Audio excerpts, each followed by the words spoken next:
画で言ってるんですよね。失敗したいじゃなくて、私ターミネーターっていう映画が好きなんですけど、私1より2派なんですけど、なぜかっていうと1はシュワルツさんがすごい有名で、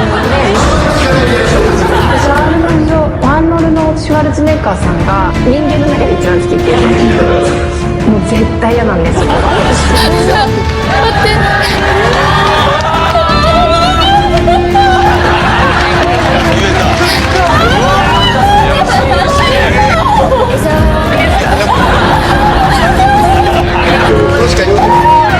初めて見た洋画が「ラニエータ2」です。もう忘れたことない。どっからでもいいんで、後ろでもいい。なんか見たいなって思ってて、夢が叶ってしまいました。